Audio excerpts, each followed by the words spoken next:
Hello and welcome to this second look exploring session, looking at Sir Thomas Wyatt, the famous history of Sir Thomas Wyatt as it was printed. The authors are quite numerous. You can have Thomas Dekker, John Webster, Thomas Heywood, and Henry Chettle in there. Depending on your point of view, not all of those are authoritative. Some of them have been attributed to the text. The text is a mess. Just to warn you, if we mess this one up, it's partly because our text might need a little bit of tidying up, but the original text is a total dog's breakfast. So we are doing a second look, which means we're just going to rattle through it. We won't be reading stage directions, so some action may occur without expecting it. I don't think there are any songs. I actually didn't check if there are any songs, but I'm assuming there aren't any songs. But if one turns up, we'll mark it, but we won't expect it to be brilliant. And yeah, this is a play which is believed to be a conflation of two plays on Lady Jane. And has gone through some process to be made into this, which means it's not necessarily very tidy. And there may be some odd moments that don't quite match other moments. I don't know because I wasn't here the first time round. But I have assembled, however, this wonderful room of readers. Wave to the wonderful people at home. And I say we're going to rattle through this text, find out what it does at pace, and have a bit of fun along the way. So all that remains is to get the first scene people standing by for scene one. There is no prologue that we are aware of. And take it away, the entrance of Northumberland and Suffolk, which is the only stage direction you're going to get. How fares the king, my lord? Speaks he cheerly? Oh, even as a dying man whose life like to quick lightning, which is no sooner seen but is extinct. Is the king's will confirmed? Aye, that's the point we level at. Oh, the confirmation of that will. 'Tis all. That will confirm my daughter, queen? Right, and my son is married to your daughter. My lord, in an even plain way, I will derive the crown unto your daughter's head. What though the king hath left behind two sisters, lawful and immediate heirs, to succeed him in his throne? Lies it not in our powers to contradict it? Have we not the king and council's hands onto it? We stand high in man's opinion and the world's broad eye. Here comes Sir Thomas Wyatt. Sir Thomas, booted and spurred, whither away so fast? It boots me not to stay when in this land rebellion bears such sway. God's will at court? It has changed since noble Henry's days. You have set your hands into a will. A will, you may well call it. So wills Northumberland, so wills great Suffolk against God's will to wrong those princely maids. Will you not subscribe your hand with other of the lords, not with me, that in my hand surprise the sovereignty? I'll damn my soul for no man, no, for no man. Who at doomsday must answer for my sin? Not you, nor you, my lords. Who named Queen Jane in noble Henry's days? Which of you all durst once displace his issue? My lords, my lords, you whet your knives so sharp to carve your meat that they will cut your fingers. The strength is weakness that you build upon. The king is sick. God mend him, aye, God mend him. But were his soul from his pale body free, the Jew, my lords, the court no court for me. Farewell, I fear thee not. The fly is angry, but he wants a sting. Of all the council, only this perverse and peevish lord hath only denied his hand to the investing of your princely daughter. He's idle and wants power. Our ocean shall these petty brooks devour. Here comes his highness doctor. How fares his highness? His body is past help. We have left our practice to the divines, that they may cure his soul. Past physics help? Why then past hope of life? Here comes his highness preacher. Life, reverend man. Life, life, though death his body do dissever, our king lives with the King of heaven forever. Dead! Send for heralds. Call me pursuivants. Where's the king at arms? In every market town, proclaim Queen Jane. Best take the opinion of the council. You are too timorous. We in ourselves are power sufficient. The king being dead, this hand shall place the crown on Queen Jane's head. Trumpets and crowns with your notes resound, her royal name that must in state be crowned. Our cousin king is dead. Alas, how small an urn contains a king.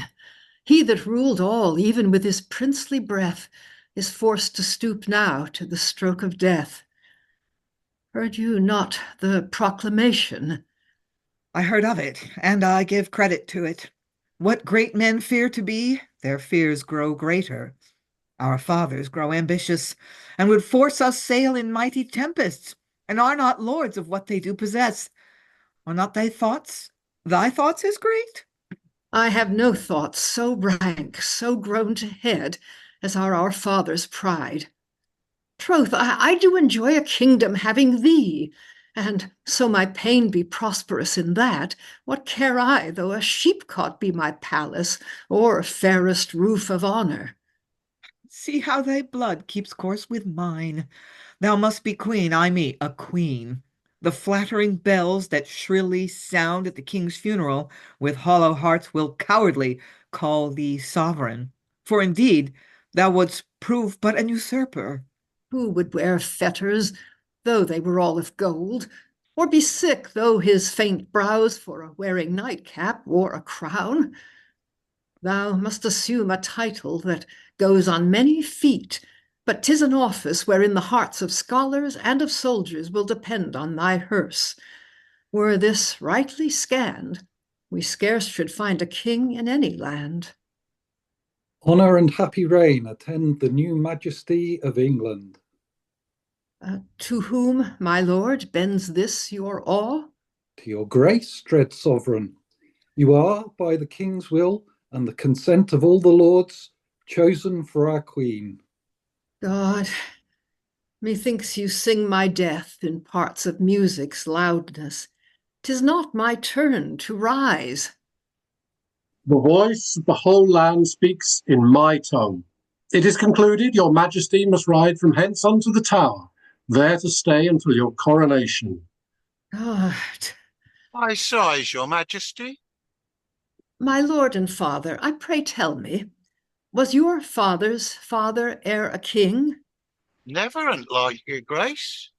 Would I might still continue of his line, not travel in the clouds. It is often seen, the heated blood that covets to be royal leaves oft ere it be noble. My learned, careful king, what, must we go?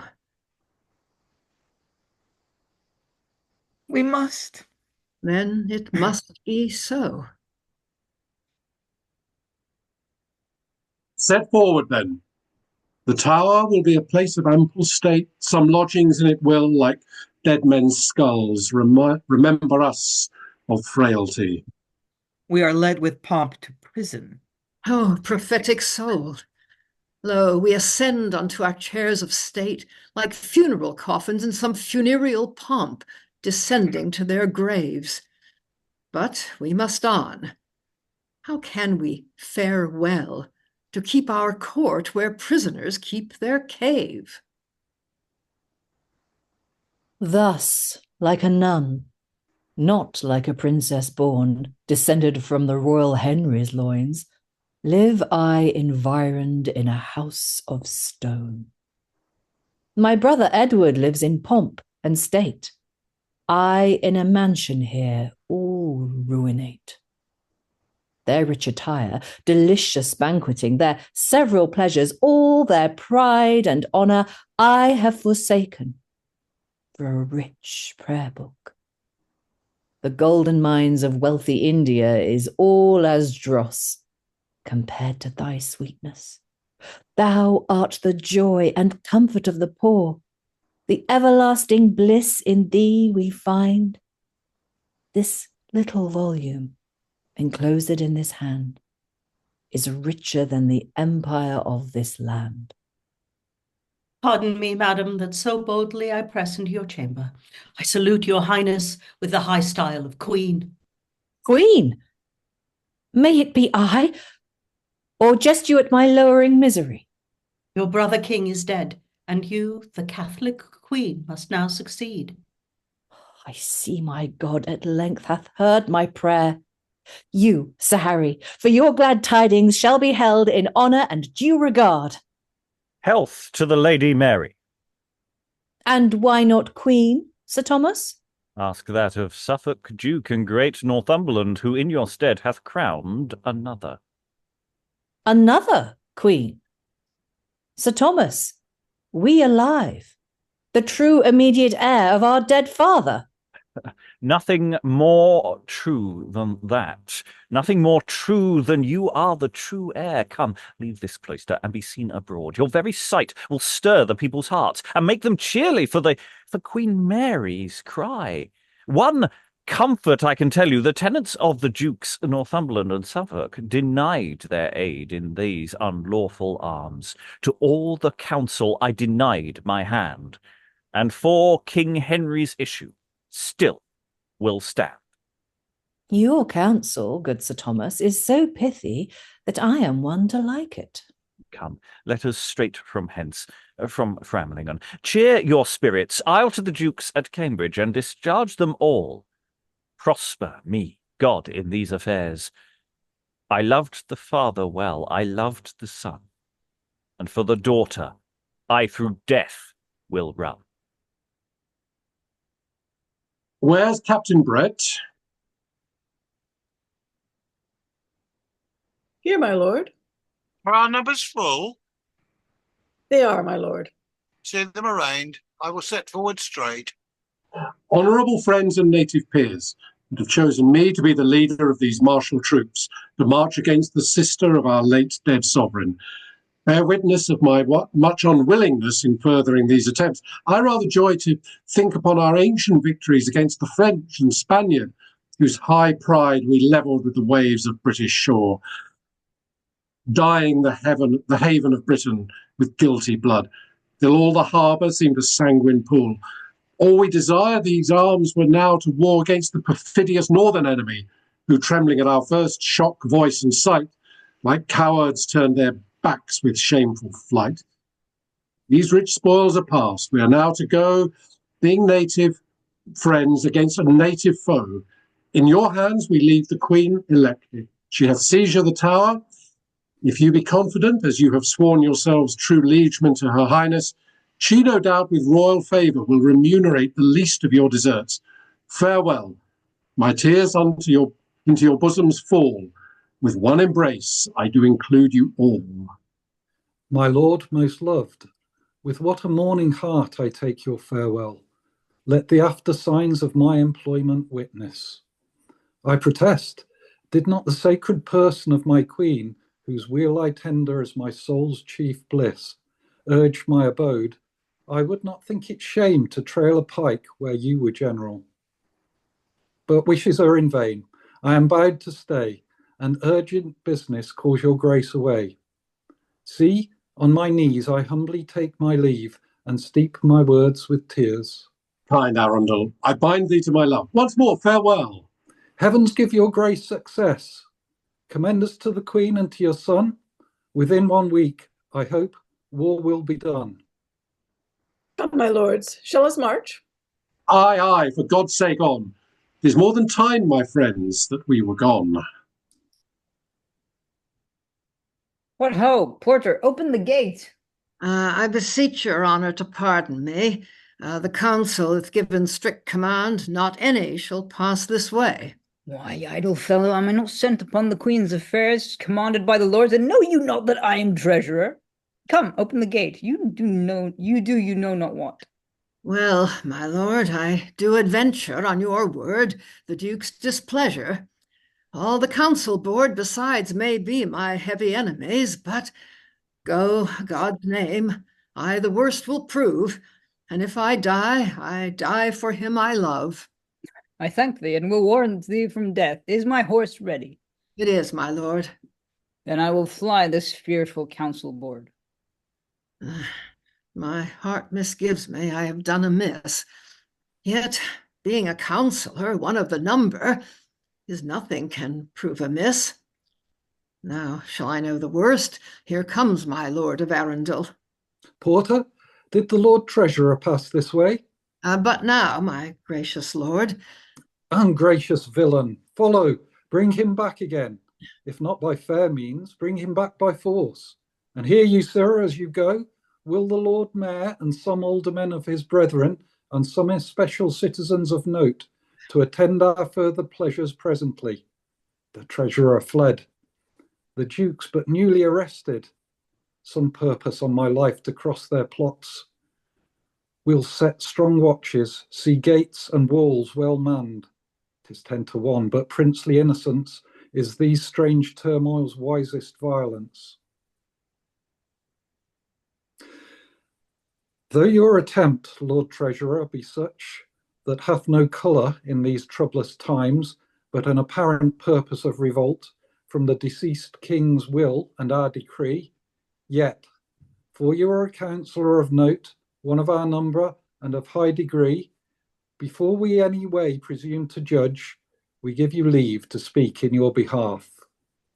My lord, the business of these troublous times, but binding us all still to respect the good of commonweal, yet doth it not debar private regard of us and our own? The general weal is treasured in your breast, and all my ablest powers have been employed to stir them there.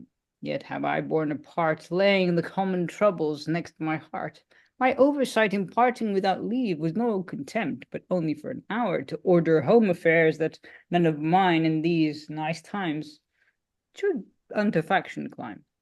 Nay, my good lord, be plain with us, I pray. Are you not grieved that we have given consent to Lady Jane's election? My lords, I'm not. Speak like a gentleman. Upon your word, are you not discontent?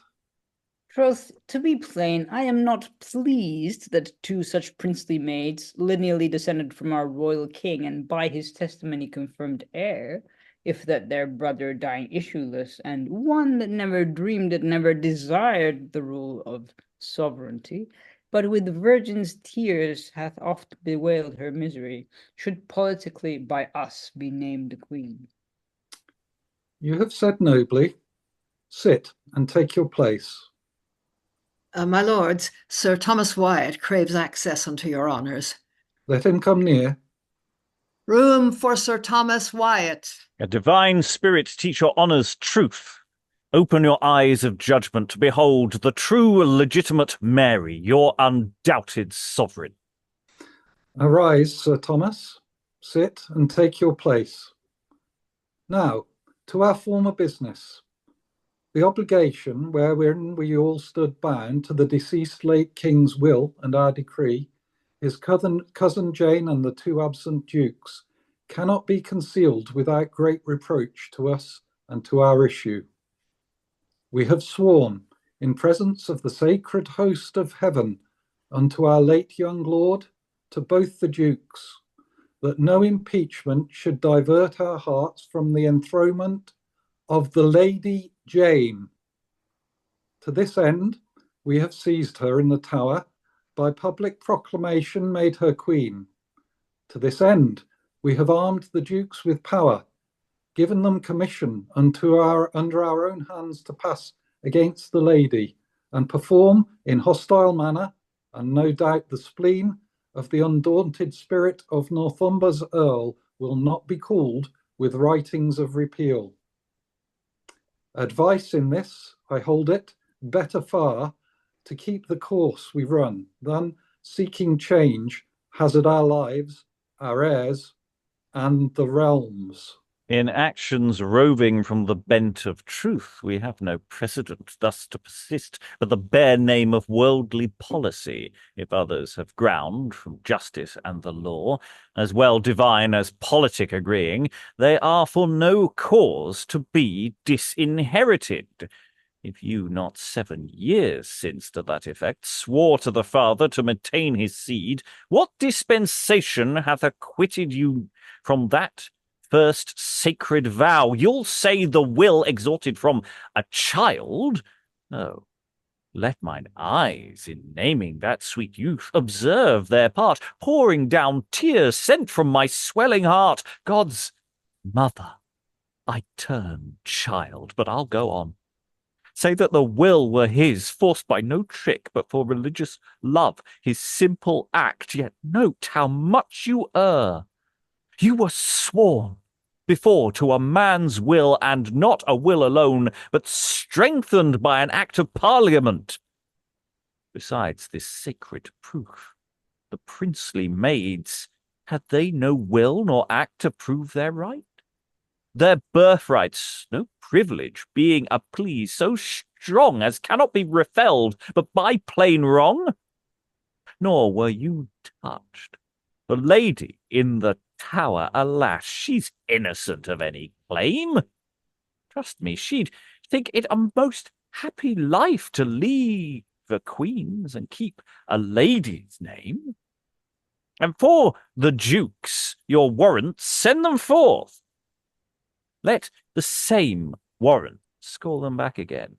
If they refuse to come, the realm, not they, must be regarded. Be strong and bold. We are the people's factors. Save our sons from killing one another. Be afraid to tempt both heaven and earth. So I have said. Why, then give order that she shall be queen. Send for the mayor. Her errors we'll forget, hoping she will forgive. Never make doubt. Setting her ceremonious order by, she is pure within, and mildly chaste without. Give order to keep fast the Lady Jane. Dissolve the council. Let us leave the tower, and in the city hold our audience. You have advised well, honourable lords. So will the citizens be wholly ours. And if the dukes be cross, we'll cross their powers. Lance Persado, quarter. What shall we quarter, Captain? Why, the soldiers. Why, they are not hanged nor drawn yet. Sir, I mean quarter them that offended the multitude. May pass in, that the offended multitude may pass in safety. Oh, may we not take tolls of the pies and the apple women? Not in any sort. The Duke's pleasure will let that pass free. The commons shall be used with all common courtesy. Who's that goes in rank like beans with cheesecakes on their heads instead of caps? Sir, this is a famous university, and those scholars, those lofty buildings and goodly houses founded by noble patrons. But no more. Set a strong watch, that be your chiefest care. What's here? Soldiers. Fear not, good speech. These rude arms I bear are not to fright sweet gentle peace away, but to succour your lives. Pass peaceably away. Cry God save the Queen as you go, and God send you a good market. God save the Queen. Queen. There lies the sense. When we have none, it can be no offence. What carry you there in your basket? Eggs, forsooth. Well, cry God save Queen Jane as you go, and God send you a good market. Is the right queen called Jane? Alack for woe! At the first she was not christened so. Thus old and young still descant on her name, nor lend no ear when we her style proclaim. I fear. Fear, Brett, what shouldst thou fear? Thou hast a breast composed of adamant. Fall while ill betide, my anchors cast, and I in harbour ride. My lord, 'tis true you sent unto the council for fresh supplies. What succour, what supplies? Happy is he can draw his neck out of the collar and make his peace with Mary. How stands the treasurer addicted to us? I had forgot. When we were at council, he stole away and went home to his house. By much entreaty was won to return. In brief, they all incline to Queen Mary. My lord, farewell.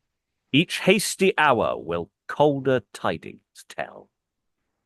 Some day in thunder we will meet with them, in the loudest language that their ordinance speaks. Ours shall answer theirs. Call me a herald, and in the marketplace proclaim Queen Jane. The streets are full, the town is populous, the people gape for novelty. Trumpets, speak to them. They may answer with an echoing cry. God save Queen Jane, God save her majesty. Ah! A bare report of trumpets. Are the slaves hoarse, or want they harp to speak? Oh me, this town consists of famous colleges, such as know both how and what and when to speak. Well, yet we will proceed and smother what close envy hath decreed. Ambrose, my son, what news? Oh, my thrice-honoured father. Boy, speak the worst. That which sounds deadliest, let me hear the first. The lords have all revolted from your faction. We in ourselves are strong. At Barnard's Castle was a council held, whither the mayor and sheriffs did resort, and 'twas concluded to proclaim Queen Mary. But then they revolt the allegiance from my daughter, and give it to another. True, my thrice-honoured father. Besides, my brother Guildford and his wife, where she was proclaimed queen, are now close prisoners, namely in the Tower. God take them to his mercy. They had need of grace and patience, for they both must bleed, poor innocent souls. They both from guilt are free. My thrice-honoured father, might I advise you, fly to your manor, there study for your safety. Boy, thou sayest well. And since the lords have all revolted from me, myself will now revolt against myself. Call me a herald to fill their empty ears. Assist me, son. My good Lord Huntingdon, even in this market town proclaim Queen Mary. Mary, by the grace of God, Queen of England, France, and Ireland, defendress of the faith. Amen. Amen. Amen. I bear a part. I, with my tongue, I do not with my heart. Now they can cry, now they can bawl and yell. Base-minded slaves, sink may your souls to hell. My honoured lord, the council greets you with these letters. Stay, Master Roose. Ere you depart, receive an answer and reward. In the sovereign name of Mary our Queen, you shall, upon the sight hereof, surcease your arms, discharge your soldiers, and presently repair unto the court, or else be held as an arch traitor. Tis short and sharp. Master Roose, we do obey your warrant, but I pray, tell me, how do all our friends at court? Is there not a great mortality amongst them? Is there not a number of them dead of late since I came thence? My gracious lord, not any. Oh, Master Roose, it cannot be. I will assure you at my departure thence, I left living there at least 500 friends, and now I have not one, simply not one. Friends, ha ha, commission. Thou must be my friend, and stand betwixt me and the stroke of death. Were thy date out, my life's date were but short. They are cold friends that kill their friends in sport. Here comes your honoured friend, the Earl of Arundel. My honoured friend. I am no friend to traitors. In my most high and princely sovereign's name, I do arrest you honour of treason. A traitor, Arundel? Have I not your hand in my commission? Let me peruse it. As I take it, 'tis here, and by your warrant have I strict proceeded. Is the limit of my warrant broke? Answer me. It may be that it hath pleased her majesty to pardon us, and for to punish you. I know no other reason. This I must, I am commanded, and the act is just. And I obey you. When we parted last, my lord of Arundel, our farewell was better than our greeting now. Then you cried, Godspeed. Now you come on me ere you say, take heed. Then you did owe me your best blood. Nay, grieved you could not spend them in my service. Oh, then it was a double death to stay behind. I am overtook, and you are kind. I am, beshrew you else, but I submit, my crime is great, and I must answer it. You must, with your 3 sons, be guarded safe unto the Tower. With you, those lords and knights that in this faction did associate you, for so I am enjoined. Then, peaceably, let us conduct you thither. Oh, my children, my soul weeps endless tears for you. Oh, at the general sessions when all souls stand at the bar of justice and hold up their new immortalized hands, then let the remembrance of their tragic ends be raised out of the headroll of my sins. Whene'er the black book of my crimes unclasp, let not those scarlet letters be found there. Of all the rest, only that page be clear. But Come to my arraignment, then to death. Queen and you have long aimed at this head. To my children, sweet grace extend. My soul hath peace, and I embrace my end.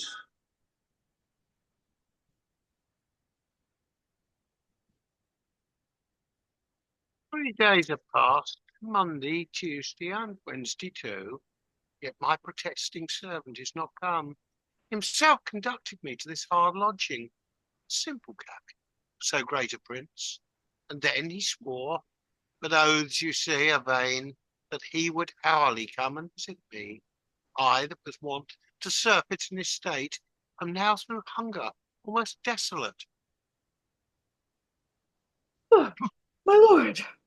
Ned Holmes, speak, hast thou brought me meat? With much ado, my lord, meat, bread, and wine. While you refresh yourself, I will record the cause of my long stay. I prithee do. Need bids me eat. Need bid me hear thee too. The night I left you in the hollow tree, my house was searched. Go on, go on. And I no sooner entered, but attacked, threatened the rack, and if I did not yield your gracious self into their graceless hands. And thou hast done't? Thou hast betrayed me? Done it? Oh, betray you? Oh, no. First I would see my loved wife and children murdered and tossed on spears before I would deliver your grace into their hands, for they intend your death. Go on, go on. And offered 1,000 crowns to him that can bring news of your abode. 'Twas offered in my hands, which I beseech may stop my vital breath when I am freed with gold to work your death. See, yonder sits the Duke. I kiss thee in requital of this love. And in requital of so great a grace, I kiss your hand that dares to kiss my face. So Judas kissed his master. Seize the Duke. Ah me, Ned Holmes, we are undone. Both thou and I betrayed. My lord, take the Duke of Suffolk in her highness' name. I do arrest you of high treason. I do obey, and only crave this kindness. You would be good unto my servant Holmes, who in relieving me hath but performed the duty of a servant to his lord. You are deceived, sir, in your servant much. He is the man that did betray you. Here, Master Holmes, towards your £1,000, here is 100 marks. Come to the exchequer, you shall have the rest. Hast thou betrayed me? Yet with such a tongue, so smoothly oiled, slight of my danger's fear. Oh, break my heart, this grief's too great to bear. Pardon me, my lord. God pardon thee, and lay not to thy soul this grievous sin. Farewell. When thou spend'st this ill-got gold, remember how thy master's life was sold. Thy lord that gave thee lordships, made thee great, yet thou betrayedst him as he sat at meat. On to my grave, 'tis time that I were dead, when he that held my heart betrays my head. God, God, that ever I was born, this deed hath made me slave to abject scorn. Oh, poor shrimp, how art thou fallen away for want of mouching? No! Colin cries out most tyrannically. The little gut hath no mercy. But what's here? Victuals! Rare, good, feed, chops, drink, throat! Good victuals make good blood.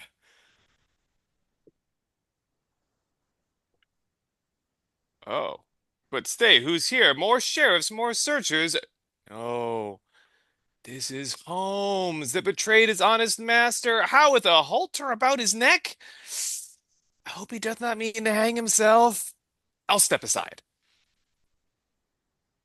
This is the place where I betrayed my lord. This is the place where oft I have relieved. And, villain, I betrayed him to the jaws of death. But here, before I further will proceed, here I will bury this enticing gold. Lie there, drained fiend, never serve human more. This is rare. Now, if in this mood he would hang himself, 'twere excellent. Shall I ask mercy? No, 'tis too late. Heaven will not hear, and I am desperate. Yes! So, a very good ending. Would all false servants might drink of the same sauce. Gold, you are first mine. You must help to shift myself into some counterfeit suit of apparel, and then to London. If my old master be hanged, why, so. If not, by rustic and lustic. Yet before I go, do not care if I throw this dog in a ditch. Come away, dissembler. Oh, this cannot choose but be 100 pound. It weighs so heavy. By God's assistance and the power of heaven, after our troubles, we are safely set in our inheritance, for which we do subscribe the praise and benefit to God. Next, thanks to you, my lords. Now shall the sanctuary and the house of the Most High be newly built.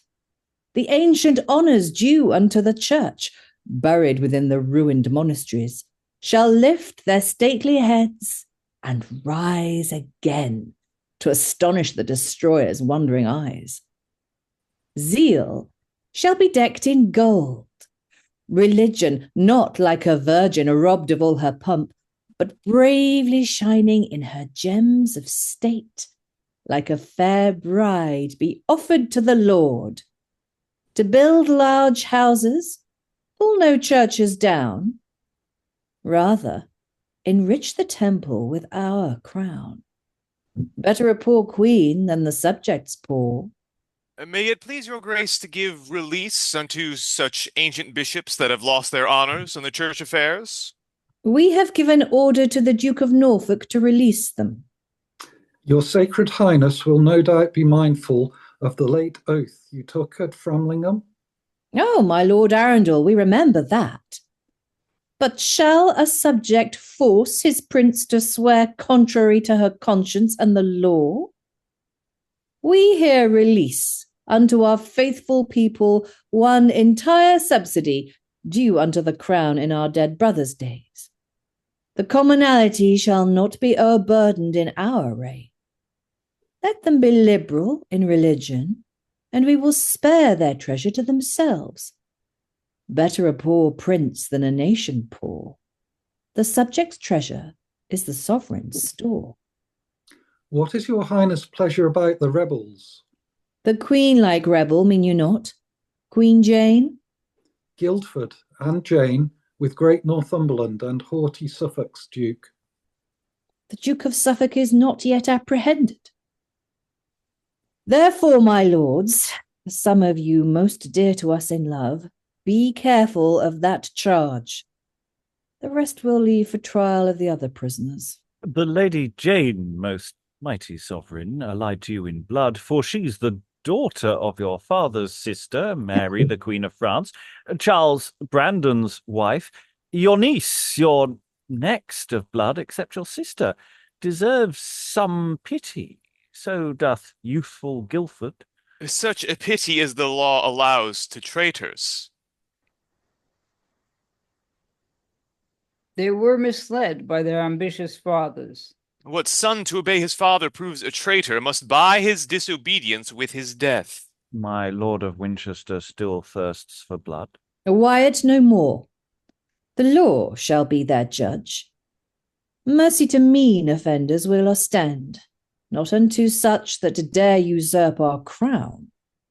Count Egmont, the ambassador from Spain, attends your Highness' answer, brought those letters sent from the Emperor in his son's behalf.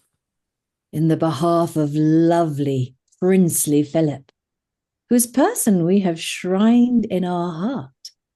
At the first sight of his delightful picture, that picture should have power to tingle love in royal breasts. The darts of love are words, pictures, conceit. He'll prevail by any.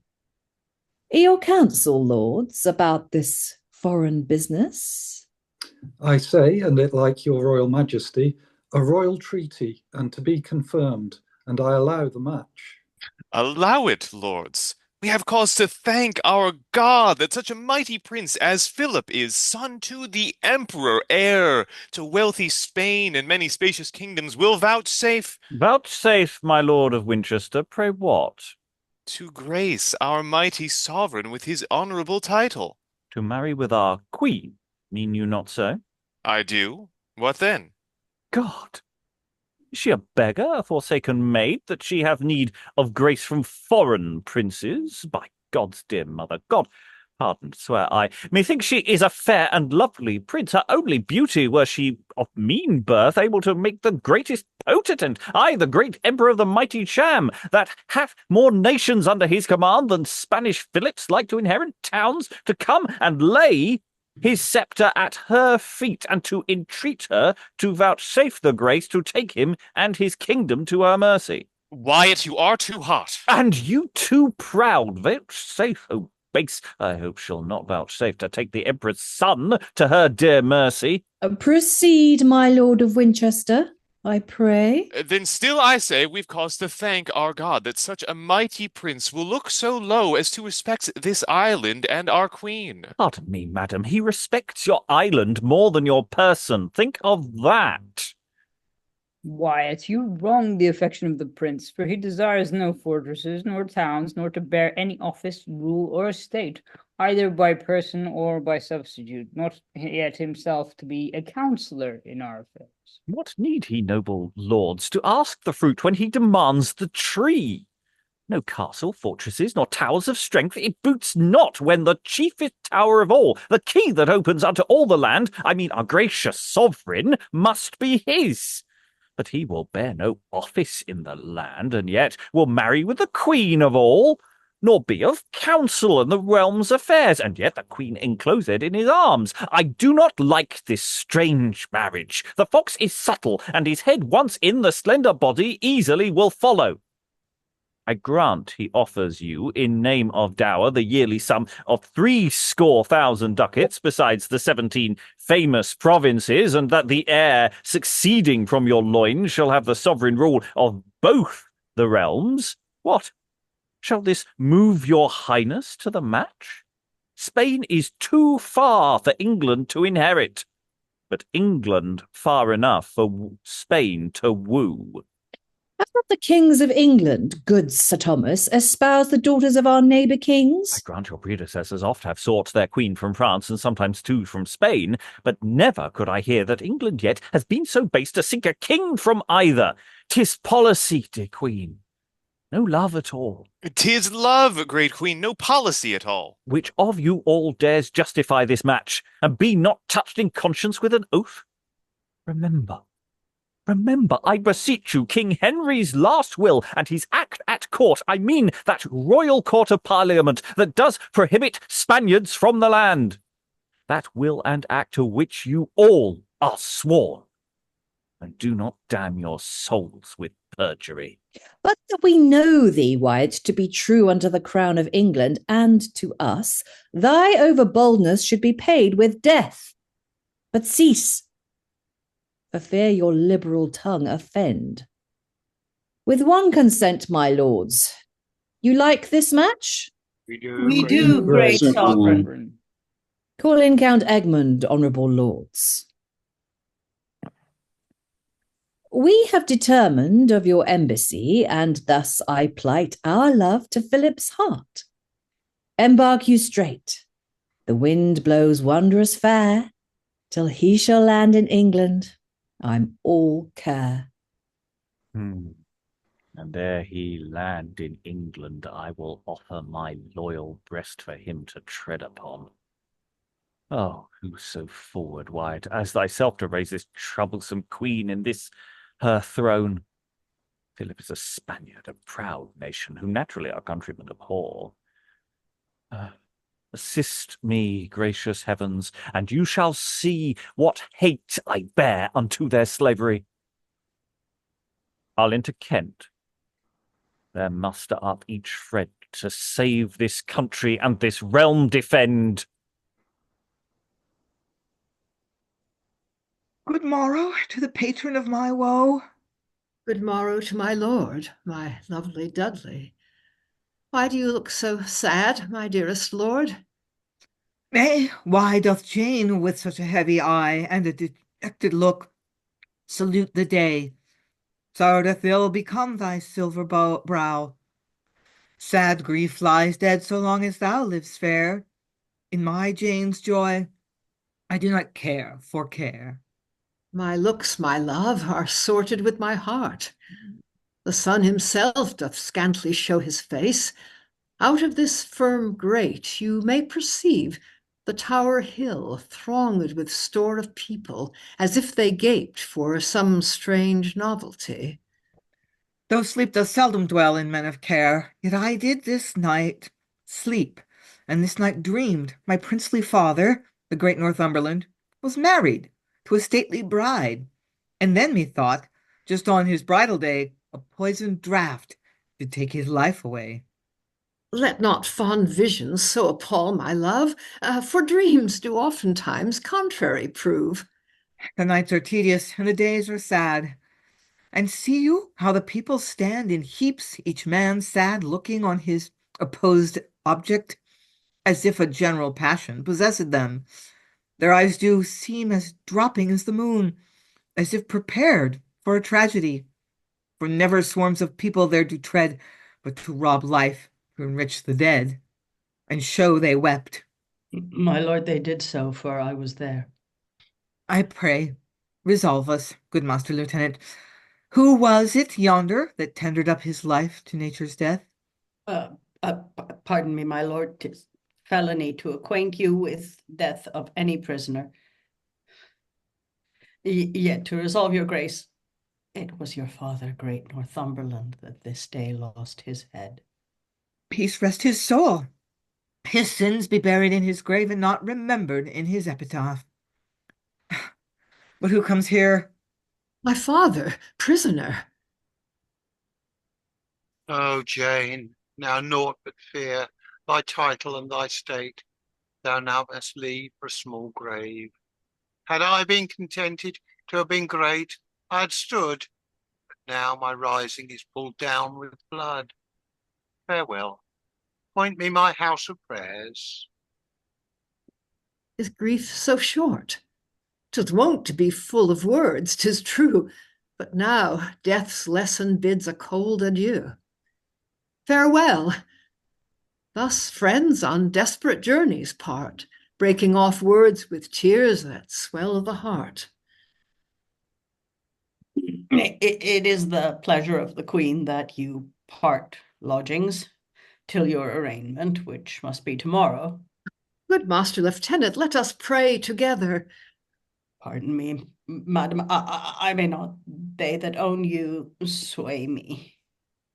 Entreat not, Jane. Though she our bodies part, our souls shall meet. Farewell, my love. My Dudley, my own heart. Hold, drum, stand, gentlemen. Give the word along. Stand, stand. Masters, friends, soldiers, and therefore gentlemen, I know some of you wear warm purses limed with gold. To them I speak not.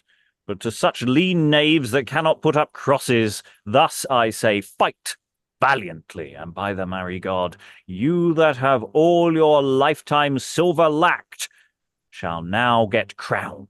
Marry, they must be cracked. But we'll change them for white money. But it must needs be so, dear countrymen, for soldiers are the masters of war's mint.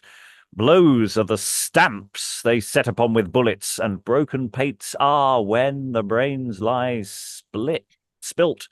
These light crowns that are with blood are double gilt.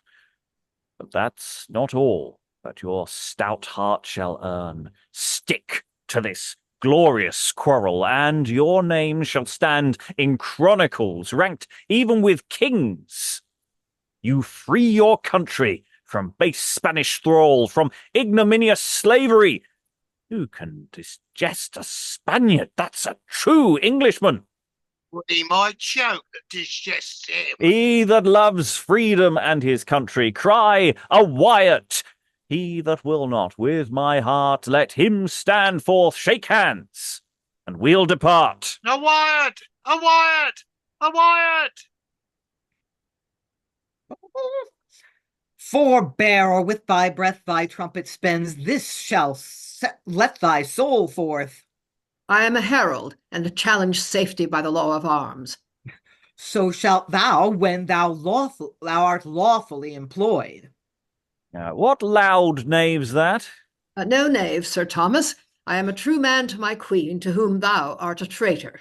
Knock him down. Knock him down, fine. No, we'll handle him. He shall sound before he go. He comes from Norfolk, and those fawning lords in Mary's name, weighing out life to them that will with baseness buy it. Seize on him as a pernicious enemy. Sir George be ruled. Since we profess the art of war, let's not be hissed at for our ignorance. He shall pass and repass, juggle the best he can. Lead him into the city. Norroy, set forth. Set forth that thy brazen throat, and call all Rochester about thee. Do thy office. Fill their light heads with proclamations. Do catch fools with lime twigs dipped with pardons. But Sir George and good Sir Harry Isley, if this gallant open his mouth too wide, powder the varlet, pistol him, fire the roof that's o'er his mouth. He craves the law of arms, and he shall have't. Teach him our law to cut's throat if he prate. If louder reach thy proclamation, the Lord have mercy upon thee. Sir Thomas, I must do my office. Come, we'll do ours too. Aye, do blow thyself hence. Hoarse and proud herald, because he can give arms, he thinks to cut us off by the elbows.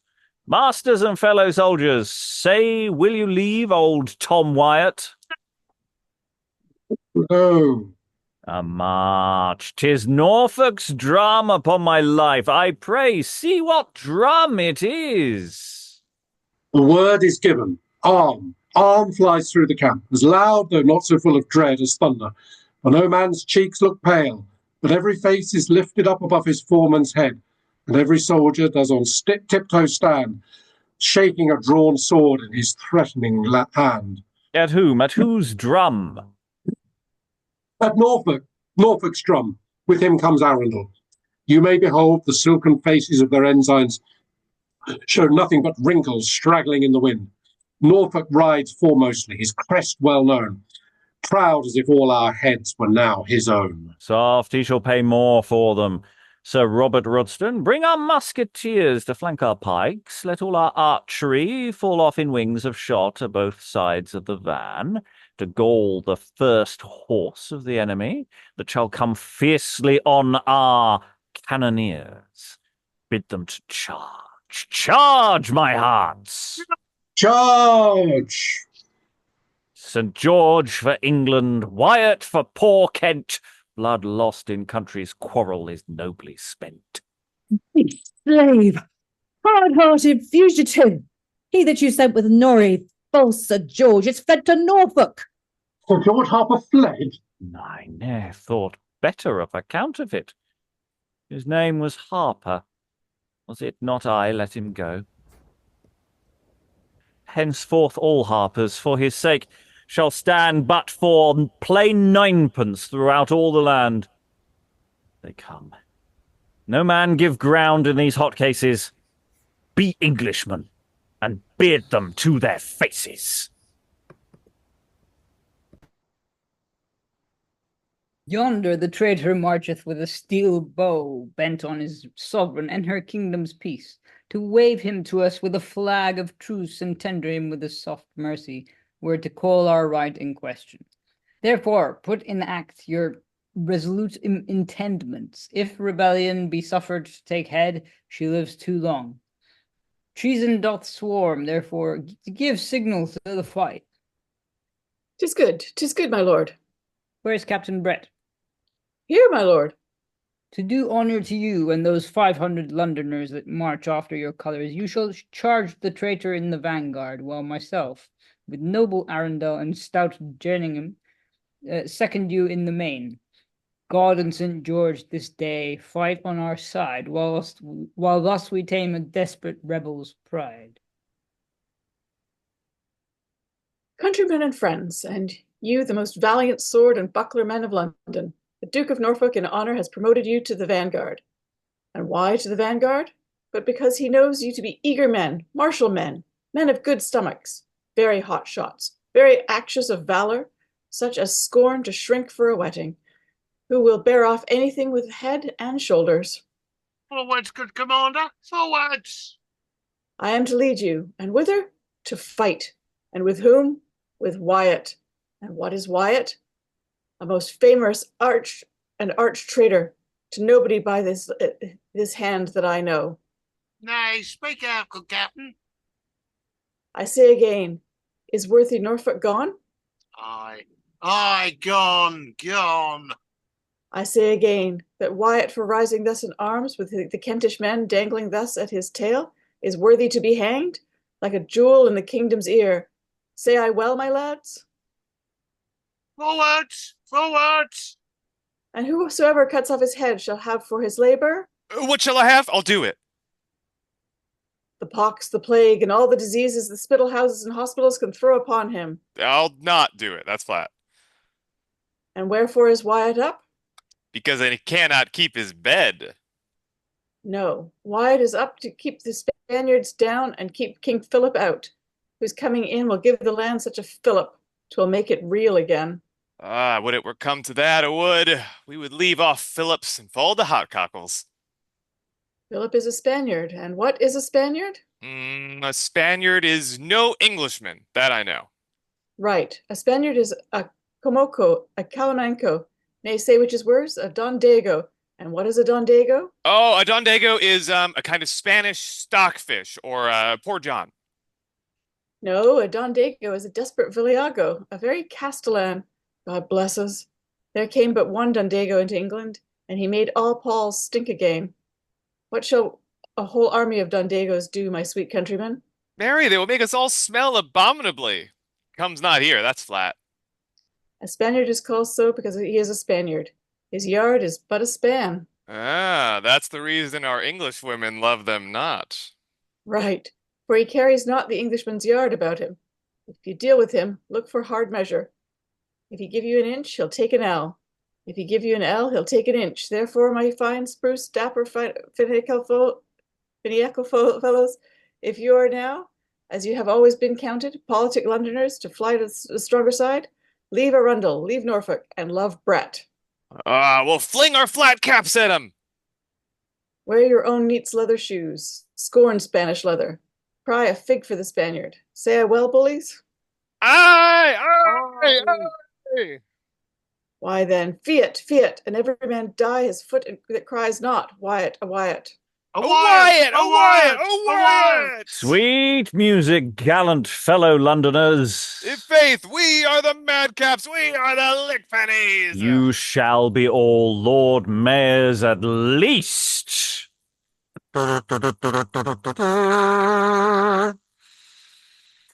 Those 8 brass pieces shall do service now against their masters, Norfolk and Arundel. They may thank their heels more than their hands for saving of their lives. When soldiers turn surveyors and measure lands, God help poor farmers.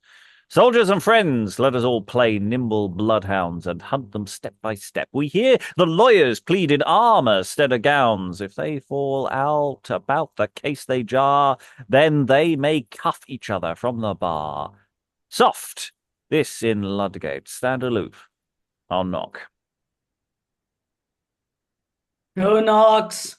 A Wyatt, a true friend. Open your gates, you lowering citizens. I bring you freedom from a foreign prince.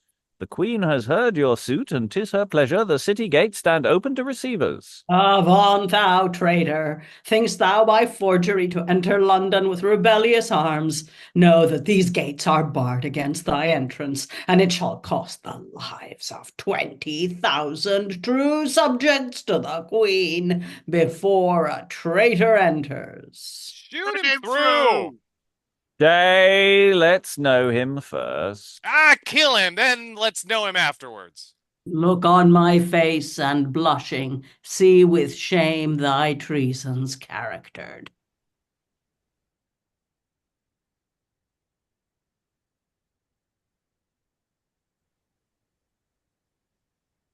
'Tis the Lord Pembroke.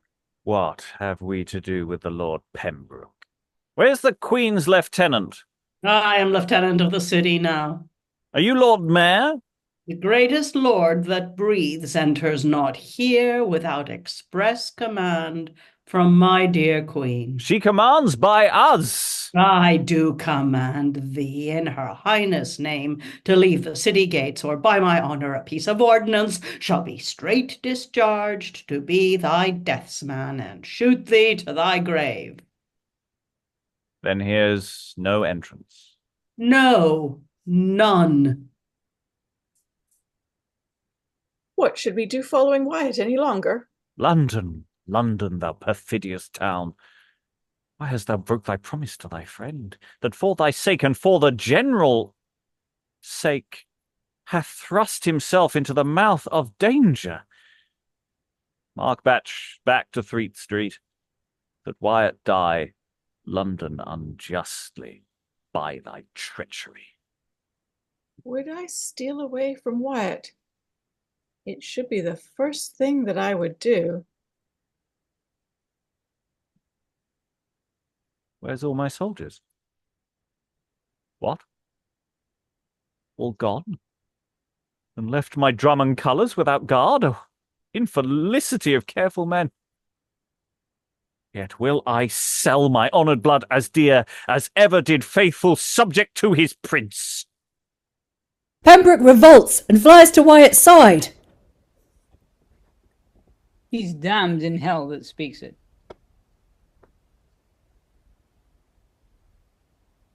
Oh, my good lord, 'tis spread that Pembroke and Count Arundel both are fled. Suppose so. What devil dare stir my patience? Zoons, I was talking with a crew of vagabonds that lagged at Wyatt's tail, and am I thus paid for my pains? And there being missed, some villain, finding you out of sight, hath raised this slander on you. But come, my lord. I'll not fight. Nay, sweet Earl. Zoons, fight? And hear my name dishonoured. Wyatt is marched down Fleet Street. After him. Oh, why do not you, and you, pursue him? If I strike one blow, may my hands fall off. And if I do by this? Come, leave your swearing. Did not my country's care urge to this quarrel? For my part, I would not strike a blow. No more would I. I'll eat no wrongs. Let's all die, and I'll die.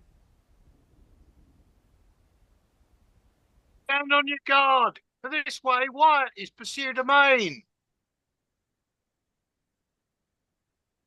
Follow, follow! Follow, follow! Stand, traitor, stand, or thou shalt ne'er stand more. Lords, I yield. An easy conquest is to win the field after all's lost. I am wounded, let me have a surgeon, that I may go sound unto my grave. 'Tis not the name of traitor palls me, nor plucks my weapon from my hand. Use me how you can, though you say traitor, I am a gentleman. Your dreadful shaking me, which I defy, is a poor loss of life. I wish to die. Death frights my spirit no more than can my bed, nor will I change one hair, losing this head. Guard him, guard him. No matter where, I hope for nothing, therefore nothing fear. My lord of Norfolk, will it please you sit by you, the noble lord of Arundel, since it hath pleased her sacred majesty to nominate us here commissioners, let us, without all partiality, be open-eared to what they can allege. Where's the lieutenant of the tower? Here, my good lord. Fetch forth the prisoners, place them severally in chairs of state. Clerk of the crown, proceed as law requires.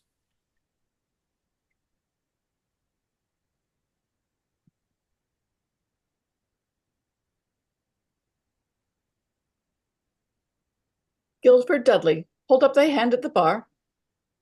Here at the bar of death I hold it up, and would to God this hand heaved to the law might have advanced itself in a better place, for England's good and for my sovereign's weal. Jane Grey, Lady Jane Grey, hold up thy hand at the bar. A hand as pure from treason as innocent as the white livery worn by the angels in their Maker's sight. You are here indicted by the names of Guildford Dudley, Lord Dudley, Jane Grey, Lady Jane Grey, of capital and high treason against our most sovereign lady, the Queen's Majesty. That is to say that you, Guildford Dudley, and Lady Jane Grey have, by all possible means, sought to procure unto yourselves the royalty of the Crown of England, to the disinheriting of our new sovereign lady, the Queen's Majesty, the true and lawful issue to that famous King Henry VIII, and have manifestly adorned yourselves with the state's garland imperial, and have granted warrants, commissions, and such like for levying of men and soldiers to be sent against the said Majesty. What answer you to this indictment? Guilty or not guilty? Our answers shall be several, like ourselves. Yet, noble Earl, we confess the indictment. May we not make some apology unto the court? It is against the order of the law, therefore directly plead unto the indictment, and then you shall be heard. Against the law, words uttered then as good unspoken were, for whatsoe'er you say, you know your form, and you will follow it unto our deaths. Speak, are you guilty of these crimes or no? I'll answer first. I am, and I am not. But should we stand unto the last unguilty, you have large conscience jurors to besmear the fairest brow with style of treachery. The barons of the land shall be your jury. An honourable and worthy trial, and God forbid so many noble men should be made guilty of our timeless deaths. You'll answer to the indictment, will you not? My lord, I will. I am. What, are you guilty or no? I say unguilty still, yet I am guilty. Slander not thyself. If there be any guilty, it was I. I was proclaimed queen, I the crown should wear. Because I was thy husband, I stand here. Our loves we sought ourselves, but not our pride. And shall our father's faults our lives divide? It was my father that made thee distressed. No, but for mine, my Guildford had been blessed. My Jane had been as fortunate as fair. My Guildford free from this soul-grieving care. If we be guilty, 'tis no fault of ours, and we shall die for what's not in, and shall we die for what's not in our power? We sought no kingdom, we desired no crown. It was imposed upon us by constraint, like golden fruit hung on a barren tree. And will you count such forcement treachery? Then make the silver Thames as black as Styx, because it was constrained to bear the banks, whose battering ordnance should have been employed against the hinderers of our royalty. You talk of senseless things. Do trees want sense, that by the power of music have been drawn to dance a pleasing measure? Well, come then, nearer unto living things. Say we usurped the English royalty. Was it not by your consents? I tell you, lords, I have your hands to show, subscribe to the commissions of my father, by which you did authorize him to wage arms. If they were rebellious against your sovereign, who cried so loud as you, God save Queen Jane? And come you now, your sovereign to arraign? Come down, here at a prisoner's bar. Better do so than judge yourselves amiss. For look, what sentence on our heads you lay, upon your own may light another day. The Queen hath pardoned them. And we must die for a less fault. Oh, partiality. Patience, my Guildford. It was ever known they that sinned least the punishment have borne. True. My fair Queen of Sorrow, truly speak. Great men, like great flies, through law's cobwebs breaks, but the thinnest frame the prison of the weak. Now trust me, Arundel, it doth grieve me much to sit in judgment of these harmless. I helped to attach the father, but the son. Oh, through my blood I feel compassion. Run, my lords, we'll be humble suitors to the Queen to save these innocent creatures from their deaths. Let's break up court. If Norfolk long should stay in tears and passion, I should melt away. Sit still. What, will you take compassion upon such? They are heretics. We are Christians. Leave our conscience to ourselves. We stand not here about religious causes, but are accused of capital treason. Then you confess the indictment. Even what you will, yet save my Jane, although my blood you spill. If I must die, save princely Guildford's life. Who is not moved to see this loving strife? Pray, pardon me.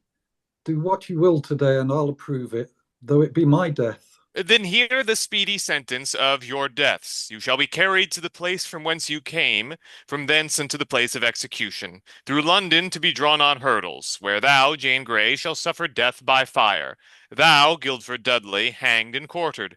So Lord have mercy upon you. Why, this is well, since we must die, that we must die together. Stay, and hear the mercy of the Queen. Because you are of noble parentage, although the crime of your offence be great, she is only pleased that you shall... Will she pardon us? Only, I say, that you shall lose your heads upon the Tower Hill. So convey them hence. Lieutenant, strictly look unto your charge. Our dooms are known. Our lives have played their part. Farewell, my Jane. My Dudley, mine own heart. Fain would I take a ceremonious leave, but that's to die 100,000 deaths. I cannot speak for tears. My lord, come. Great griefs speak louder when the least are dumb. Sad aspect this prison doth afford jumps with the measure that my heart doth keep. And this enclosure here of naught but stone yields far more comfort than the stony hearts of them that wronged their country and their friend. Here is no perjured counsellors to swear a sacred oath and then forswear the same. No innovators here doth harbour keep. A steadfast silence doth possess the place. In this, the tower is noble, being base. Sir Thomas Wyatt. That's my name, indeed. You should say traitor. Traitor and Wyatt's name differ as far as Winchester and honour. I am a pillar of the Mother Church. And what am I? One that subverts the state. Insult not too much, or the unfortunate. I have no bishops, Roger, to declare my innocency. This is my cross, that causeless I must suffer my head's loss. When that hour comes wherein my blood is spilt, my cross will look as bright as yours twice gilt. Years for that purpose. Is your grace so short? Belike you come to make my death a sport. We come to bring you to your execution. You must be hanged and quartered instantly. At the park corner is a gallows set, whither make haste to tender nature's debt. Then here's the end of Wyatt's rising up. I, to keep Spaniards from the land, was sworn. Right willingly I yield myself to death, but sorry such should have my place of birth. Had London kept its word, Wyatt should have stood. But now King Philip enters through my blood. Where's the lieutenant of the tower?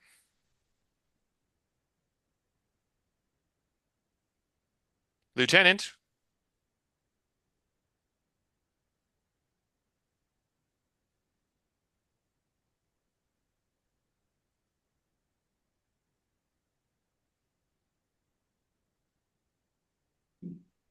Here, my lord.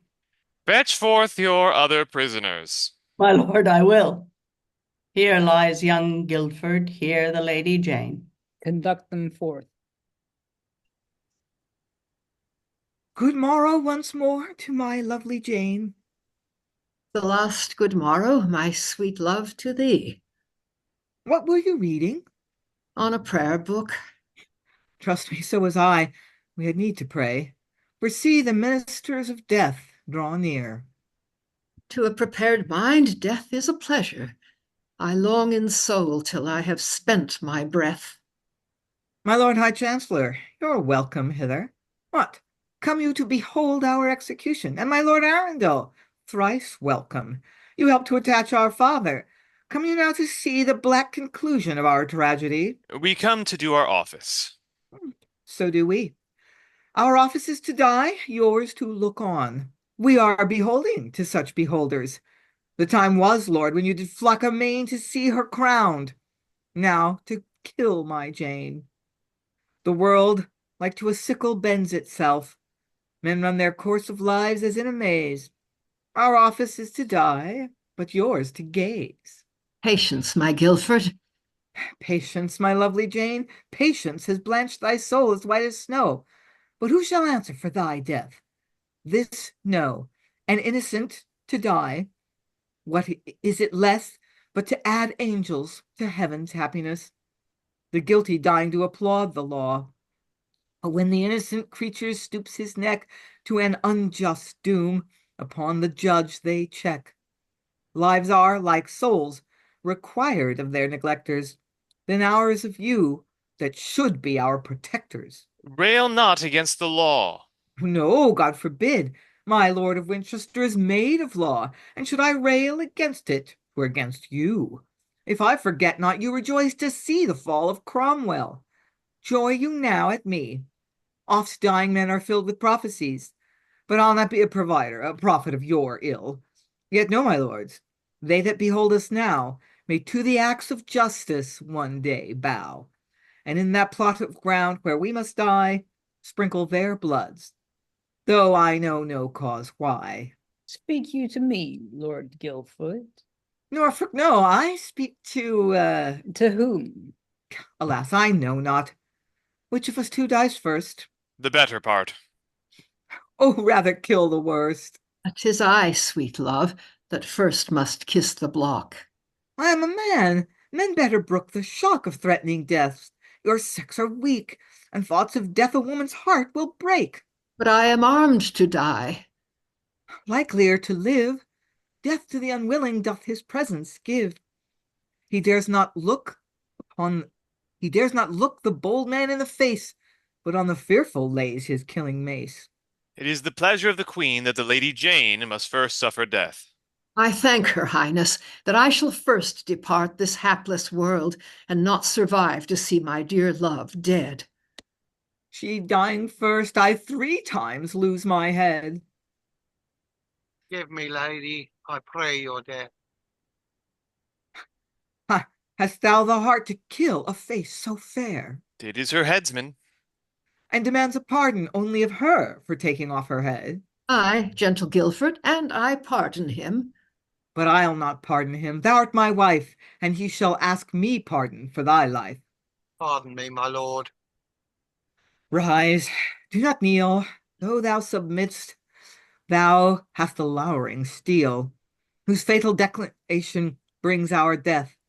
Good man of earth, make haste to make us earth. Pleaseth the Lady Jane, I'll help her off with her nightgown. Thanks, gentle friend, but I have other waiting women to tend me.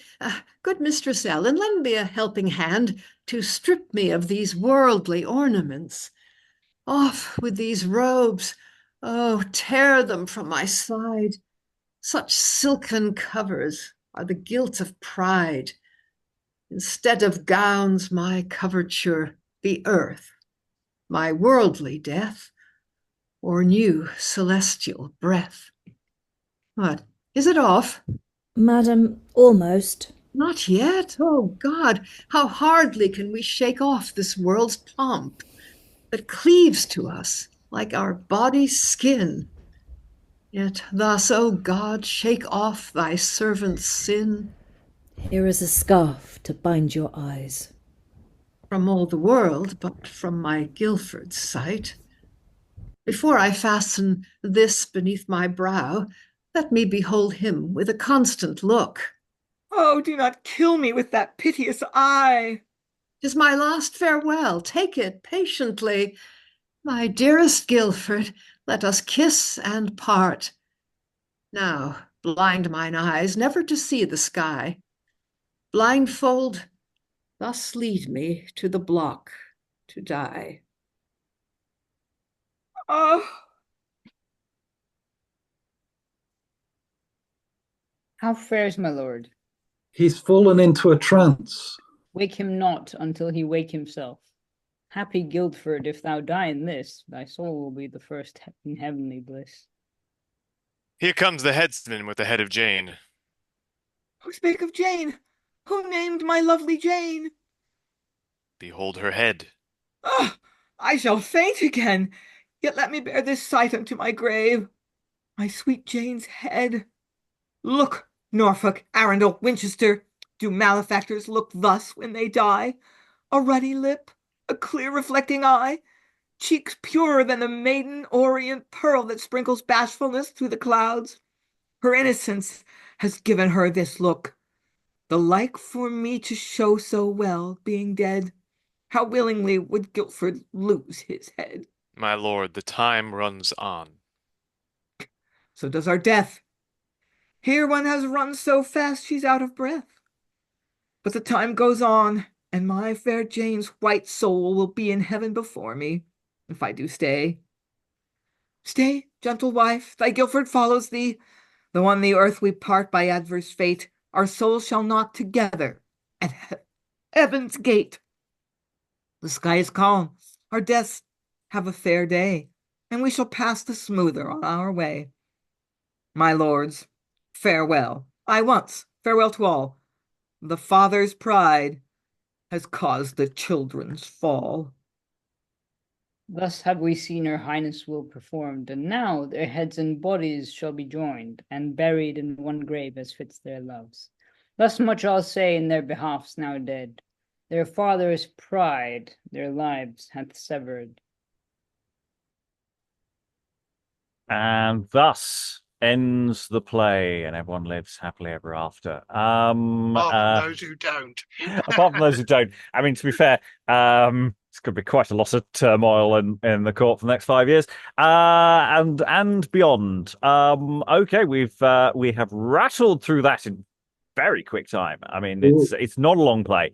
Considering that this is a conflation of two plays, the brevity of what we've got here is extreme, and it's reminding me of several things. It's reminding me of the brevity of a play like Life and Death of Jack Straw, which is similarly a text where you're going, not quite sure what's going on here. How did it quite end up in this state? We've got reasonable evidence and suggestion as that it was two plays that got conflated for and printed. So there is a sense all the way through it I got of going, oh, this is quite good. Oh, I need a bit more of this though for it to feel right. It's like the clown. I was quite liking some of the clown. Some of the clown stuff was unbelievably dark.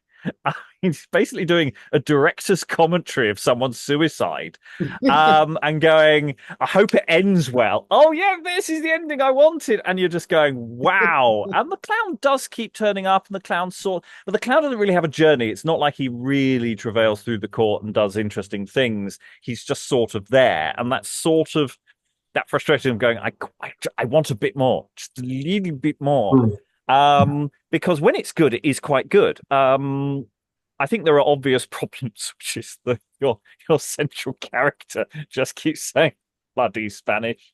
I mean, the anti-Spanishness of it all, and also the sort of the pro-Protestantism of it all, which, in context, some of that works. I mean, it's overplayed because, of course, it's written late towards the end of Elizabeth's reign, so of course that's the angle that they're going for. So there's all sorts of weird little things going on there. It's a really interesting play in many ways, if a slightly unsatisfactory one. Lois. Yeah, I mean, one thing that really surprised me, though, was that when Queen Mary appears, she speaks eloquently of her desire to bring back Catholicism, but she actually is pretty sympathetic. I mean, there is some sense as it goes on that she's going to be less nice as things go on, that she's basically going to be breaking her word, but she's not really depicted as Bloody Mary at all. And in some ways, the play is rather more balanced than I would have expected it to be in the treatment of the thing. Yes, you get that sense of slide. You just get a little bit of slide as the play goes on, and of course, people regretting their choices of who they back, and also people betraying people. And betrayal seems to be part of this. And again, is this sense of, oh, it's almost there. there's almost enough of this, and I think a good production could bring that out. I mean, the problem with doing a read like this is, of course, we're all sort of just going, "What the hell am I saying?" rather than embodying it. So it's like, "Oh, I'm crying." I'm like, "Oh, bugger," you know. And Thomas Wyatt seems to be written more like his father than himself, in the sense that he doesn't half go off a one on the poetry every so often. Aliki.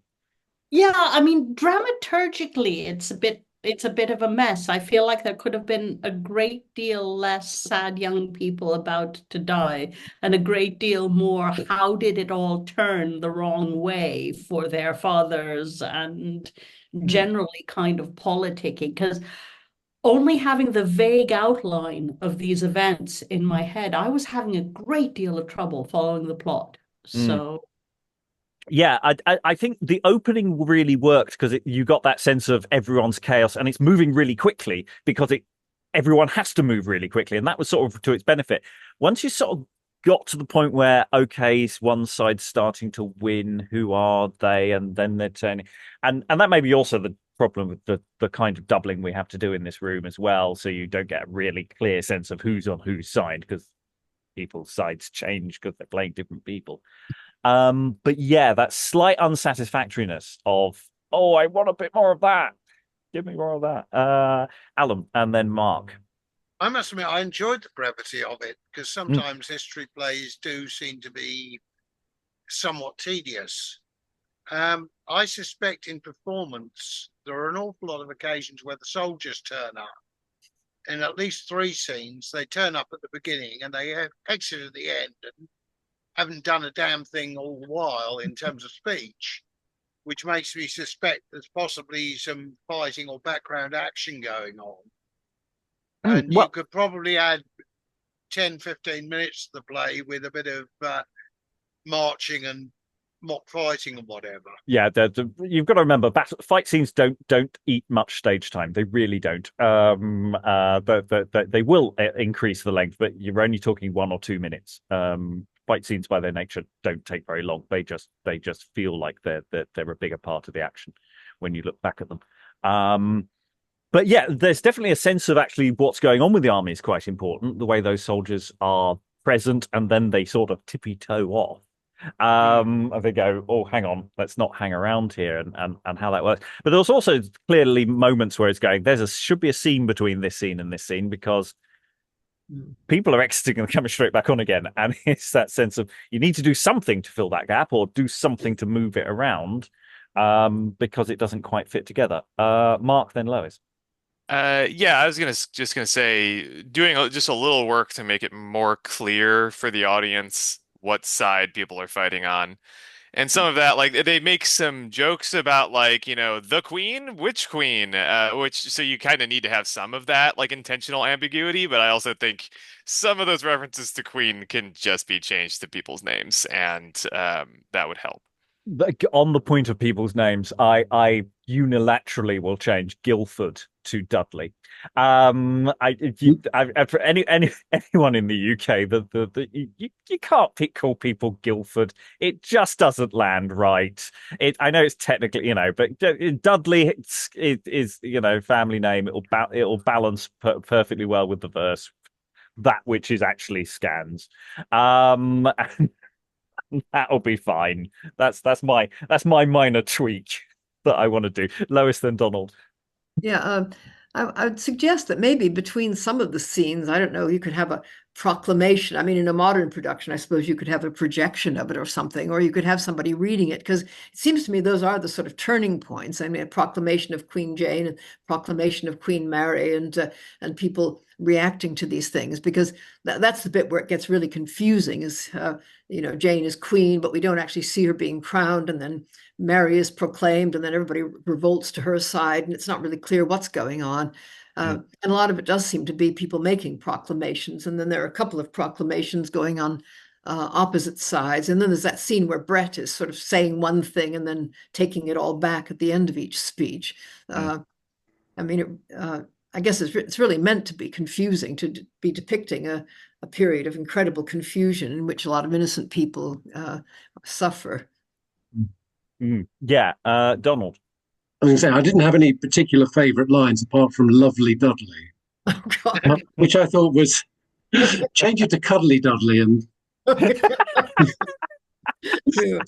So, Dudley in England has its own issues as well. Yeah. It's not often we read a play where you think, yes, I would like more, and I think there would have to be. Obviously, we took it at a fair old lick. I think if you paced it slightly differently, I don't think the audience would necessarily worry too much. I mean, clearly, it's written for an audience that knows the context inside out and is getting it all. So it's a case of finding, mind you, if people have been watching or reading Hilary Mantel and so on, I suppose they're sort of tuned into that particular period. But we wouldn't need a huge amount of tweaking to make the actual context of it. No, and the lengthwise, it will fill an evening of theatre reasonably well. There's a relatively clear point for the interval, in the sense of 1 unit of action. She's on the throne. She's a bit disappointing, and then Wyatt rebels. So you can figure out your pivot point on that relatively straightforwardly. I'm just thinking, maybe just a little bit of augmentation, maybe a little bit of something. We always say this with history plays. We could do a ballad about the history. I'm sure we'll find one or two. We can put that in. But Tish, laziest trope that we do. Prologue. Add a prologue. We've kind of got an epilogue. Norfolk's last speech is reasonably structural as an epilogue. David, were you waving? Yeah, just I didn't think Dudley's line about losing his head 3 times was the happiest expression. Just when Jane was going to be led off to be executed. But I think the confusion bit about the toing and froing of sides is quite good in the early part of the play. That the fact that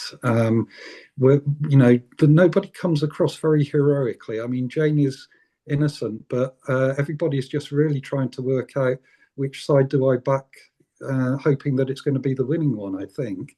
And you can, I think that feels more realistic, if we're going to use that word, than a lot of the heroic marching over French fields in Henry V and that sort of thing. Yes, the famous victories of Henry V, of course, the Queen's Men play, anonymous play. Yes, because we've got a lot of it is the problem with Jane's story is that, of course, the point of Jane's story, she doesn't do anything. She's manipulated by other people. She gets basically imprisoned straight away, and then she dies. So it's that sense of we could expand it, but it's more Jane being sad, and it's everybody else trying to work her or manipulate people. And Wyatt's quite good at that at the very beginning. And of course, one of the reasons he rebels is partly just the fact that the Queen seems, maybe a bit Jane murdery, actually. It's not just that he hates the Spanish, though he clearly hates the Spanish. Have you heard about how awful Spain is? They're really awful. I mean, he doesn't half go on about that, and I'm not sure what to do about that. I mean, it's accurate. It was a thing. He was not a fan. Lois. Yeah, we got it in Edward I as well. I mean, it's not just Spain; it's foreign marriages. I think bringing foreigners into the country, and then their horrible habits, and what might happen. Because of course that was a Spanish queen in Edward I as well, and she was really demonized in that. But what gets me about this is that, I mean, Jane Grey was also one of the big intellectuals of her period. I mean, her tutor, Roger Askin, writes about how brilliant she was. Did we get any of that? No, we just get her loving her husband. Yes, there is a really lovely bit in the Schoolmaster or whatever his book is, where he does talk about her and tutoring her, and it's actually this lovely little moment. So, there's stuff you can augment this. The advantage with history plays is you can always nab a bit from the Chronicles as well, or some other bits and bobs that are sort of period accurate. I'm not sure whether Mirror for Magistrates bothers with any of this in any of the later iterations, so that's a shame. I'm just constantly thinking, we've got a text.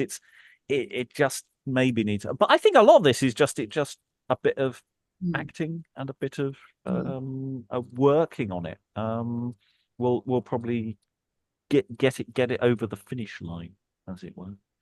I mean, hell, we've done Jack Straw. Jack Straw is, infinitely. Well, it's shorter than this by about 1,000, 2,000 words, so it's even less history for a rebellion than you get here.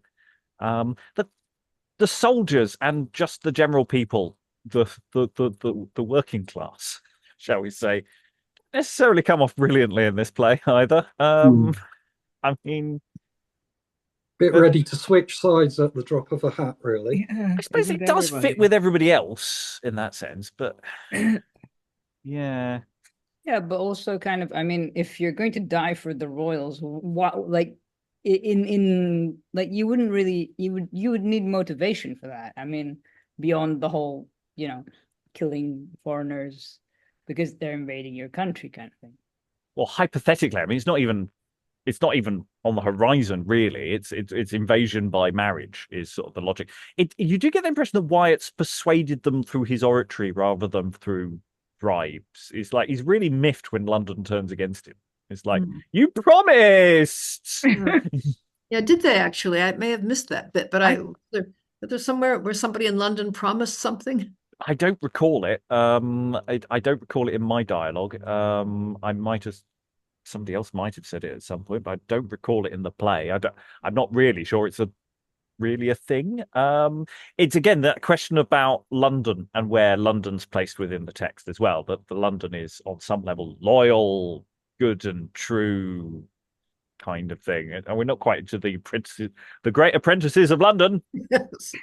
Yeah. Come on, you know the cue. Yeah. Some of you do. Yay, the apprentices of London. Thank you, Eric. Bring on the apprentices. Yeah. It's been a long time since we did Edward IV, isn't it? So yeah, they'd have had a riot at the first performance if they hadn't portrayed the apprentices in a good light. Yeah. So okay. Any additional final thoughts from the room? Anyone want to throw in? I think I think it's quite scalable as well. I mean, you couldn't quite do it on the size of room we've got here. You probably need a couple more, but I like a history plays often feel like you need a cast of thousands. I don't think you need a cast of thousands to do this, actually. It's partly because of the two play structure that's been meshed together in the sense that a lot of people in the first play aren't necessarily in the second play and vice versa. So it's like you can take off your hat and be a different person for the second half after the interval. You've got time to put a beard on.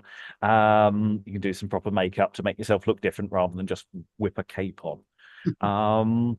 It's got action. It's got some interesting clown stuff, which can be tweaked or not at leisure.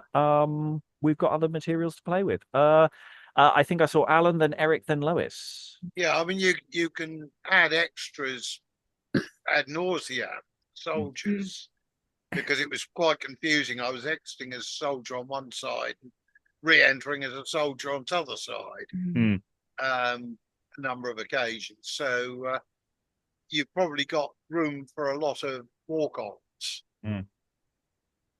Eric?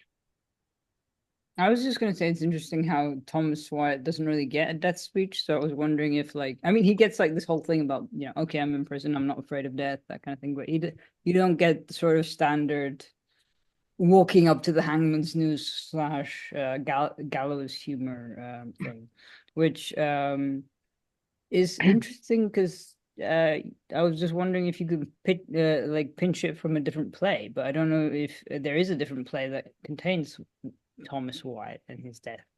No, not that I know of. No, I don't think so. We do have some overlapping history over some of our plays. I think it's and again, it may be a question of conflation. It may be because effectively you've got two death scenes back to back and that they're all happening in the same space, that's all tricky to do. And, how many deaths do you really want to go on over? I mean, it feels a bit overkill to bring Jane's head on, frankly. That feels like quite a choice. We're not used to that, actually. I mean, the bit when they're saying you're going to be burnt as well, the trial is quite interesting. And again, I feel we didn't quite, because we're doing a cold read, we're not necessarily ringing the most that we can get. The potential for some of these scenes actually is a lot higher than it might feel, just the reading. Eric? No, I think it was Lois. Okay, Lois. Oh, I just wanted to say I thought some of the speeches were actually very good. I mean, there are times when the writing is so good, you feel if the whole play were like this, it would be wonderful. A lot of Wyatt's speech is actually very intelligent, and and Mary talking about when she wants to sort of regild and beautify the churches that have been destroyed and stop selling them off to people. I mean, that was quite odd. I mean, for a moment I thought there must be some Catholic in the writing team. Well, I say that's the thing, is because we've got 4 different writers. You can sort of feel like somebody's teed up to do the clown, someone's teed up to do Wyatt's speeches, someone teed up to do Jane. And that said, I didn't feel that it was jarring. I mean, I wasn't going, any of this is consistent, but I didn't feel it jarred in that sense. Eric, were you? No, I wasn't. I'm just pondering in the background, eating some fruit. That's cool. Who else was there then? I'm sure 3 people waved. Oh well, never mind. Any other final thoughts in the room? Aliki, were you waving earlier? I thought I was, but then you said it would be a lot of death scenes in a row. Yeah. It's interesting, it's called, obviously the original plays seem to be about Jane specifically, and this is then refocused as primarily about Wyatt. It's an interesting question as to what you call it, what the meaning of the play is. I mean, Wyatt's on a reasonable amount of time, but he's also off quite a lot. I was able to do some text tidying up while everybody else was doing their acting thing. Yeah, it can't quite make up its mind whether it's about Wyatt primarily or about Jane primarily. Then they both get their share of the limelight, I guess. And so he's that structure. The thing about Wyatt is he does something in the sense that whereas Jane's narrative, it's quite difficult to do more with that. Unless you totally shift the focus of what the play is about in a way that the early modern theatre isn't necessarily that interested in. Alan, then Lois.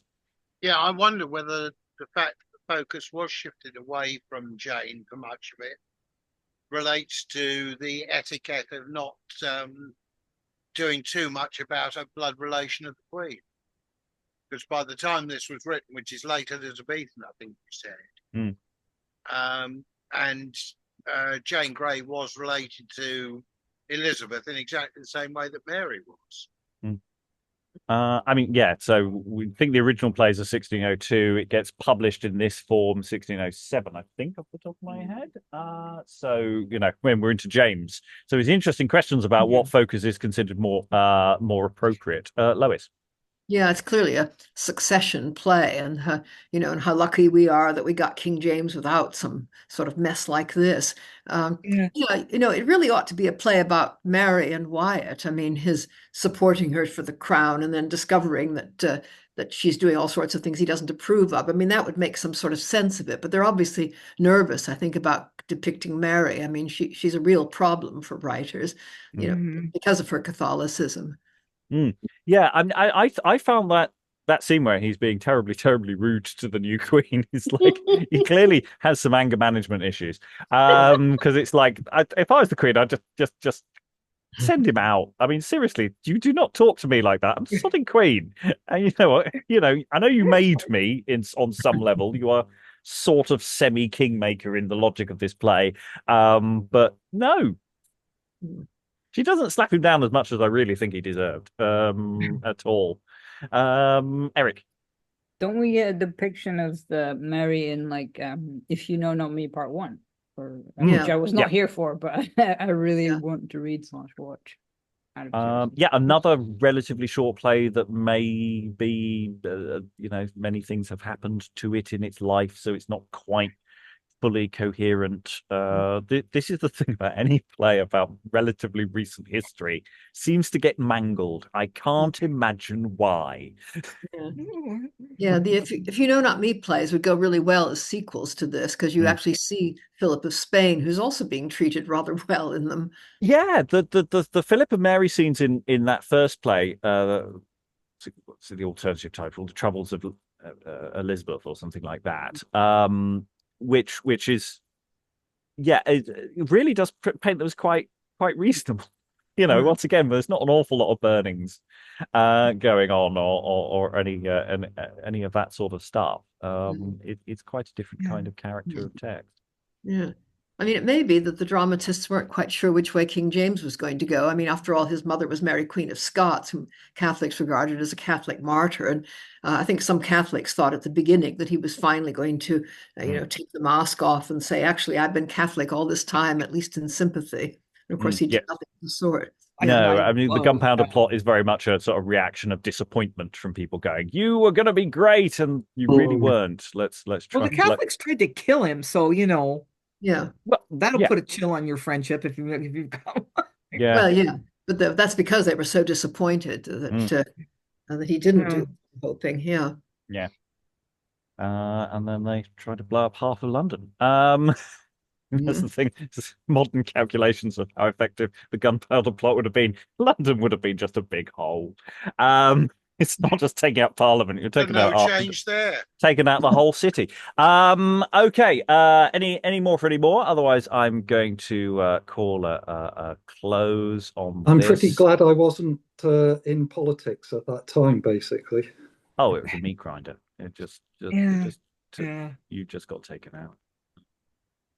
Right, well, that's that for Sir Thomas Wyatt, our second look. We will return to this in a different form at some point in the future.